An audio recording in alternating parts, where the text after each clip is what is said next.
ఈ వీడియో కనుక నచ్చితే ఖచ్చితంగా లైక్ చేయండి. అర్జున్ అంటాడు లక్ష్మితోని, నువ్వు వాడిన స్ట్రాటజీ వల్లే, నువ్వు వేసిన కొటేషన్ వల్లే ఈరోజు మనము ఆ టెండర్ విన్ అయ్యాము, లక్కీ గ్రూప్ ఆఫ్ ఇండస్ట్రీస్ని ఓడించాము అని చెప్పి అంటూ ఉంటే అప్పుడు లక్ష్మి అంటుంది, ఇంతకీ ఆ lucky group of industries chairman ఎవరు అని చెప్పి అడగగా అప్పుడు అర్జున్ అంటాడు, అదా తన పేరు మిత్రానందన్ అనగానే ఇక లక్ష్మి షాక్ అయిపోతుంది. ఇదేంటి, నేను మిత్రగారిన ఓడించాను, ఎంత పెద్ద పొరపాటు చేశాను అని చెప్పి చాలా బాధపడిపోయి షాక్లో ఉంటుంది. ఏం చేయాలా అని చెప్పి మరోపక్క మిత్ర ఇంటికి వెళ్ళగానే అరవింద, జయదేవ్, మనీషా ఉంటారు.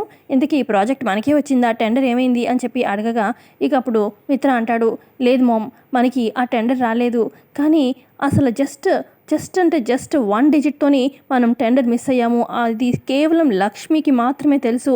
లక్ష్మి వాడిన స్ట్రాటజీ లాగే వీళ్ళు కొటేషన్ వేశారు, లక్ష్మికి మాత్రమే తెలుసు ఇలాగా చేయడము అని చెప్పి మిత్ర అంటూ ఉంటే అప్పుడు జయదేవ్ అంటారు, అదేంటి, లక్ష్మిలాగా ఇంకెవరు వేసుండరా ఏంటి, లక్ష్మి వేసిందన్నట్టుగా ఎందుకు అనుకుంటున్నావు అని చెప్పి అనగానే, లేదు డాడ్, నాకు బాగా తెలుసు ఇది లక్ష్మి చేసుంటుంది అని చెప్పి బలంగా మిత్ర నమ్ముతూ ఉంటాడు. రేపన్నాడు నిజంగానే లక్ష్మి టెండర్ వేసింది అని మిత్రకి మాత్రం తెలిస్తే లక్ష్మి మీద ఇంకా కోపం పెంచుకుంటాడు.